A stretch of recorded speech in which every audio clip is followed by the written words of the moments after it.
Carlos Sainz and Ferrari's dominant performance at the Mexican Grand Prix could have been the headline if it hadn't been overshadowed by another clash between Formula One title contenders Max Verstappen and Lando Norris.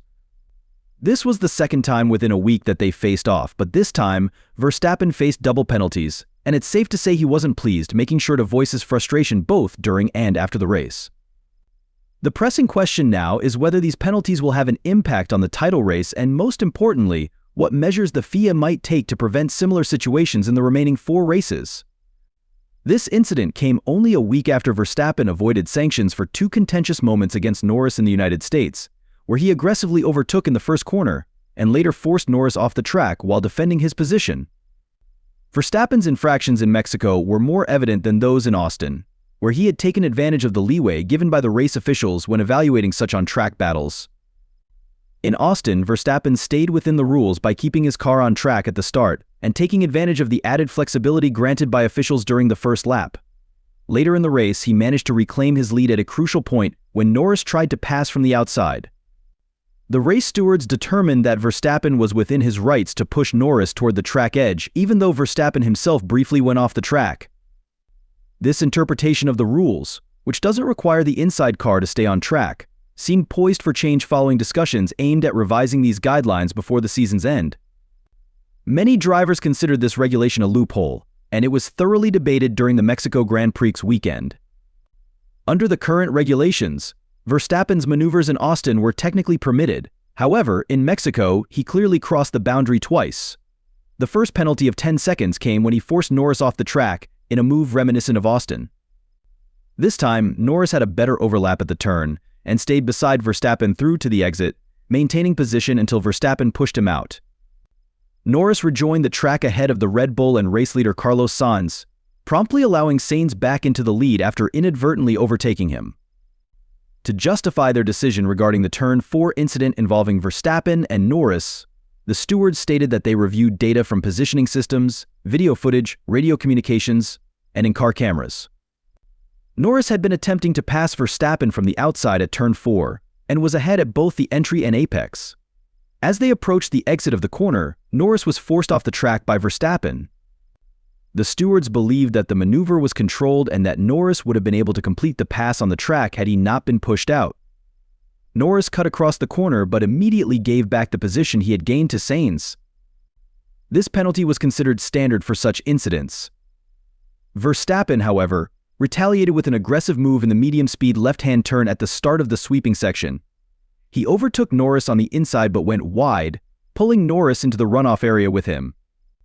This action led to another 10-second penalty for Verstappen for going off the track and gaining an advantage, as he was required to stay on the circuit this time.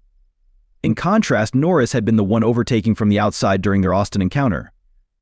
The stewards examined video footage, CCTV, and in-car recordings following the Turn 8 incident. Verstappen had tried to pass Norris on the inside at Turn 8 and was ahead at the apex. Although this would have entitled him to some space on track, he failed to complete the pass without leaving the track and maintaining an advantage, inadvertently forcing Norris off the circuit. This resulted in a second penalty for Verstappen. After the race, Verstappen was visibly displeased when speaking to the media, voicing his frustration while hinting at broader issues within his team. He claimed that recent struggles with Red Bull's race performance had contributed to his position during the incidents with Norris. Verstappen emphasized that his car's lack of pace during the 71-lap race at the Autodromo Hermanos Rodriguez played a significant role in the circumstances that led to the penalties. He remarked, "Honestly, a 20-second penalty is a lot, but I won't dwell on it or share more of my thoughts." His main concern was not so much the penalties themselves, but the underlying problem of insufficient race speed. Verstappen continued, "The biggest issue for me today was the poor race pace. It was clear again, both on the medium and hard tires, that I struggled." He admitted that while he found the Turn 4 penalty questionable, he was more focused on the lack of performance from his car. Verstappen explained that such performance issues forced him into positions where penalties became a risk. He concluded, "The penalties weren't the main problem. The real issue is that we're too slow, and that's why these situations happen." Meanwhile, Red Bull team principal Christian Horner defended Verstappen, expressing that the penalties felt excessive. Horner noted that there seemed to be a reactionary stance taken after the events of the previous week. He pointed out evidence from GPS data shared with the media that highlighted differences in Norris's braking into Turn 4 during the incident compared to his fastest lap in the Grand Prix.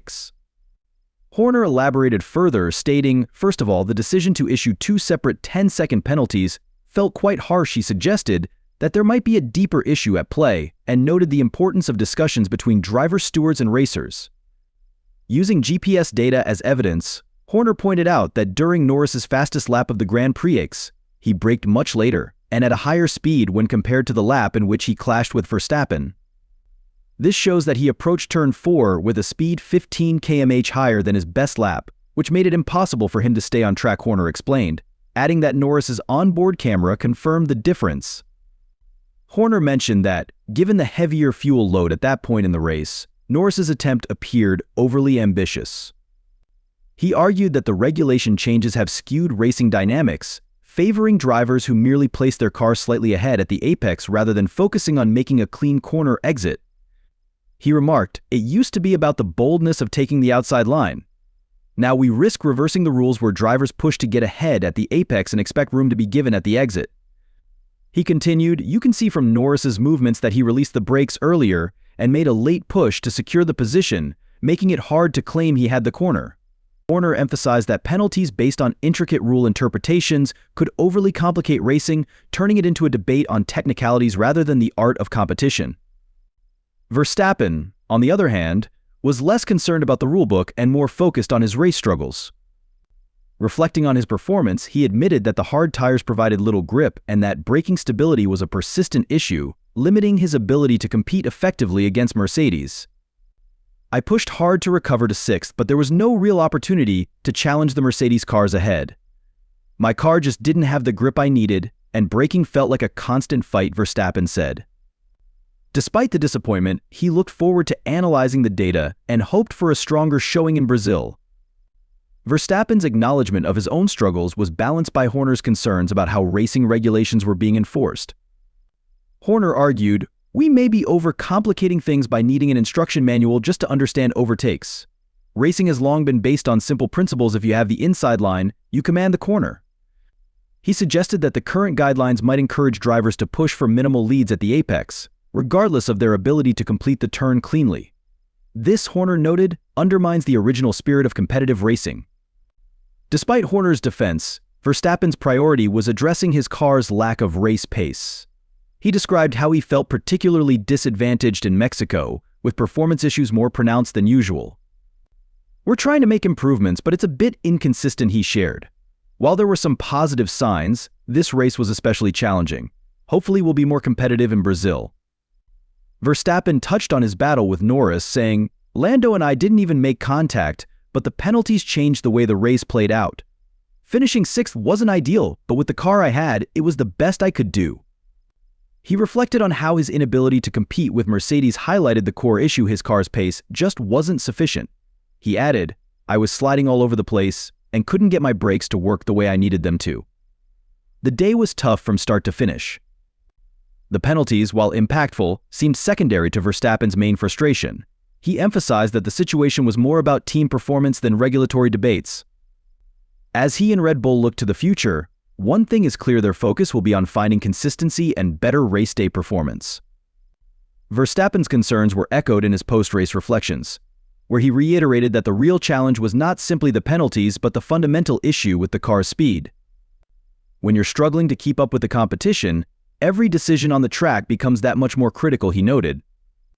His remarks pointed out that a car lacking pace puts a driver in situations where aggressive moves are sometimes the only choice to stay competitive, increasing the risk of penalties. While Verstappen focused on his own performance and that of the car, Horner continued to push for clearer regulations. He stressed it's essential for drivers and stewards to come together and find common ground.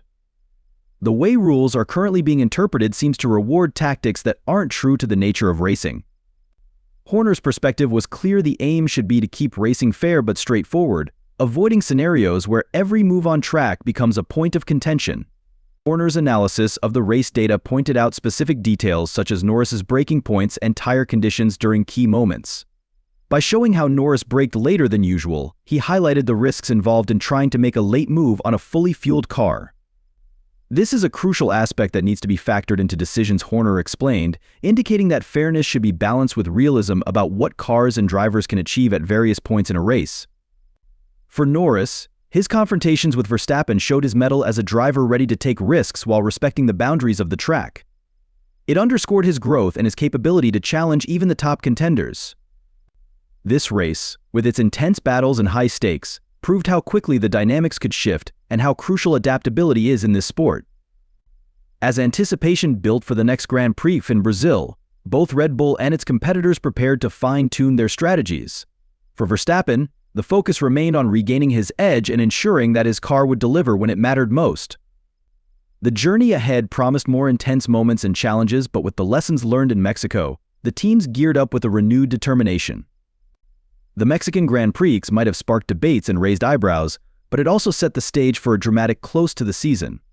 With only a few races left, the drivers and teams were more aware than ever that every decision, every maneuver, and every adjustment could tip the scales.